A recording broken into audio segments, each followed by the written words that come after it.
Welcome back to ZNGP Today. Brno 2025 delivered more than just a double for Marc Márquez. Behind Ducati's powerful on-track performance was a story of electronic hiccups, tire pressure chaos, personal growth, and a revealing statement from Gigi Dall'Igna that puts Marc's role in the team, and perhaps Ducati's past struggles, into a whole new light. The latest Inside Ducati Lenovo Team video gave fans a look behind the scenes, and the emotional layers ran deep. Aprilia's technical director Daniele Romagnoli hailed Jorge Martin's Brno comeback as a game-changer, both for rider morale and bike development. From crucial Misano test tweaks to the renewed intra-team synergy with Marco Bezzecchi, Romagnoli believes Martin's return will accelerate improvements and give them a fighting chance against Ducati's juggernaut. Jack Miller may have crossed the line outside the spotlight in Brno, but his words after the race told a story of frustration, resilience, and hope. Despite battling clutch and engine braking issues in the final laps, the Australian still delivered a gritty ride into the top 10 and made his intentions clear. He wants to stay with Pramac Racing, and believes he's far from finished in MotoGP. Don't forget to click subscribe button and the bell icon for MotoGP news update.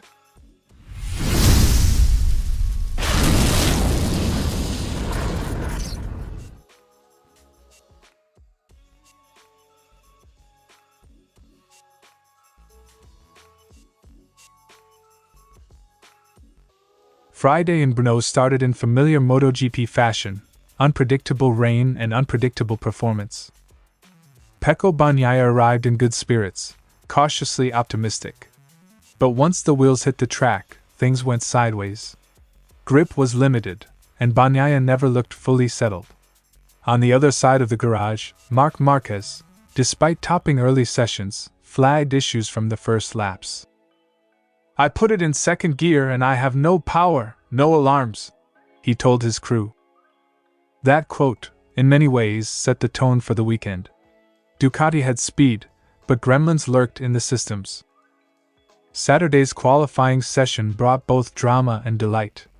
Marquez, pushing hard, lost the front and crashed out of a potential pole on his final flying lap. Bagnaia, meanwhile, put together a flawless lap to claim his first pole since Austin. His reward? A cheerful ride on the scooter, courtesy of his parents, back to the Ducati garage. "When I reached the braking point, I saw smoke, I got distracted, and I was already going wide," Marquez explained. It was a rare mistake from the number 93, and yet he still secured P2 on the grid. Bagnaia beamed with joy, but the calm wouldn't last. The Saturday sprint turned into one of the most chaotic races of the season. Ducati had perfectly calculated the tire pressures, but the battle on track escalated too fast. Marquez led early but suddenly slowed down, allowing Pedro Acosta to pass, after seeing a warning on his dashboard. "That's basically throwing away the race," Marc lamented. "I saw the message and had to ease off." Meanwhile, Bagnaia's race fell apart due to a false electronic signal, as explained by Ducati engineer Gabriele Conti. "We fixed a last-minute grid problem, but it triggered another error that showed a wrong warning to Pecco." A possible 1-2 for Ducati evaporated into confusion and compromise. Race day was drier and calmer. Marquez, steady and aggressive, claimed yet another dominant win, his 5th consecutive Grand Prix victory. Bagnaia, however, struggled again. Despite starting from pole, he faded out of podium contention. "I suffered a lot throughout the race," he told his mechanic post-race, clearly deflated. Marc celebrated lightly, promising to enjoy the summer break before locking back into work. But the key moment came after the race, not on the podium, but in the pit lane.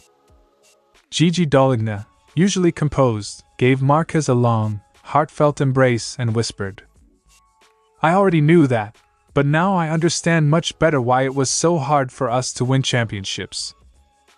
The quote, caught on Ducati's camera crew, says everything.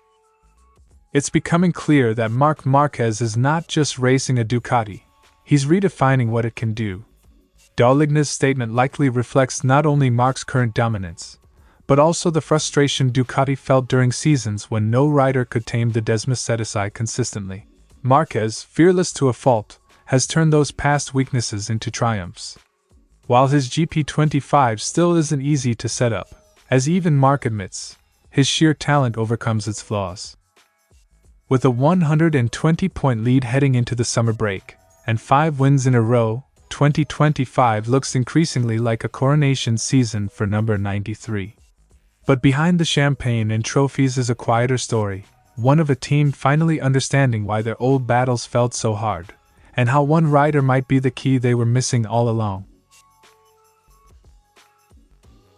Despite limited seat time, Martín immediately showed top-tier pace, finishing 11th in the sprint and 7th in the long race. I didn't expect him to be this quick straight away. From qualifying's fastest laps to race consistency, he impressed in every session, Daniele Romagnoli said. Romagnoli credits a pivotal test at Misano, where Aprilia refined ergonomics, electronics, and chassis setup as the springboard for Martín's instant competitiveness. The mid-season Misano shakedown gave Martín a bespoke RSGP, quite different from his Qatar machine. That Wednesday was crucial. We dialed in ergonomics, tweaked electronics, and got Jorge comfortable on the updated bike. Those late-week insights allowed Martín to hit the ground running at Brno, validating Aprilia's agile development approach. Romagnoli praised Aprilia's tight-knit garage, turning past controversy into collective strength. This team cares for its riders like family. Since Barcelona tests, we've grown together and realized our true potential. That supportive culture has smoothed Martín's transition and bolstered the entire squad's confidence. Marco Bezzecchi's podium-chasing consistency set the bar, pushing Aprilia to aim higher than mere runner-up finishes. Marco's results only spurred us on. He's shown the bike's potential, and now Martín's feedback will refine our package even further. Having 2 world-class test riders accelerates the development loop, turning data into rapid on-track gains. The elephant in the room, closing in on Marc Márquez's Ducati. We must somehow beat Marc's Ducati. With Martín's return, improving our bike will be easier. He brings fresh comparisons to Marc's pace. By contrasting rider feedback from 2 distinct styles, Aprilia can identify key setup areas to erode Ducati's advantage. So far, Martín and Bezzecchi share mutual respect, no flashpoint rivalry, but potential for future on-track clashes. There's no direct rivalry yet. They're professional, respectful partners, though when Jorge becomes more competitive, dynamics will surely shift.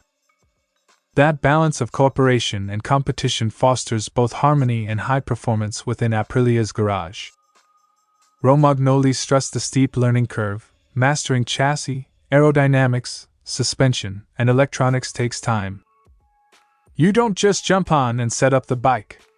Jorge needed these months to understand Aprilia's methods. Now he'll extract more performance. Martín's growing familiarity promises more incisive feedback, enabling precise tuning across all technical fronts. Daniele Romagnoli's verdict is clear: Jorge Martín's return marks a turning point. With Misano's groundwork laid, a united, family-style team culture, and dual rider insights, Aprilia believes it can finally narrow the gap to Ducati, and perhaps, one day, beat Marquez at his own game. Miller's Brno Sunday began better than expected. His start was clean, more composed than in Saturday's sprint, and early signs pointed to a solid result. We were conservative with tire choice, but the bike felt alright. Still, it's tough to fight these guys. Always the same story. But with 7 laps to go, that story took a frustrating turn. A technical glitch in the engine braking system disrupted his rhythm and his ability to defend positions. The turning point came in turn 3. I went for engine brake mode and suddenly the clutch stuck. I lost all engine braking. Couldn't downshift properly. It felt like someone else was pulling the clutch lever for me. He found himself misjudging gears and corner entries, struggling to even understand which gear the bike was in. I'd go for third, get second. I was guessing. It caught me off guard. Nearly ran off. Then I had to adapt on the fly for 6 laps like that. Until that moment, Miller had been holding off Brad Binder and Pol Espargaro, defending hard under braking. But once the clutch issue struck, he had no choice but to back off early into corners, and his rivals pounced. I had to brake earlier, and they slipped past. Brad came through, then Fermin Aldegar followed. The door was open. Still, the Australian took it on the chin. Not happy with how it ended, but all things considered, a decent race. Miller pointed to the changing fuel load as another factor late in the race. When fuel drops, the balance changes. You get odd kicks from the rear entering corners. The setup's made for a full tank, but when it's lighter, everything shifts. Combined with degrading tires and electronic glitches, the second half of his race became survival mode. Yet amid the adversity, Miller sees positives. I'm getting better every weekend. I'm learning this bike, how to carry corner speed, how to work with its strengths and hide the weak points. Top 10 isn't bad. I wish I could have held the pace like last week, but we're getting there. He remains one of the few riders willing to push through problems without drama, focused on adapting rather than complaining. Then came the most honest part of the debrief, his future at Pramac. At 30, Miller believes he's far from done. I don't know what's next. Honestly, you know as much as I do. And you know shit, so imagine. I want to stay. I love this team. I think Paolo Campinotti likes me, but who knows what the decision will be. Australians get better with age, mate. I'm not finished.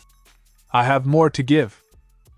Jack Miller didn't win in Brno, but he won hearts with his brutal honesty and fighting spirit. His ride was compromised, his result far from perfect, yet his commitment to Pramac and belief in his own growth remain unwavering. Whether he stays or not, one thing is clear: Jack Miller isn't ready to fade quietly into the MotoGP background. Thanks for watching ZNGP Today, and this is your MotoGP news update. And see you next time!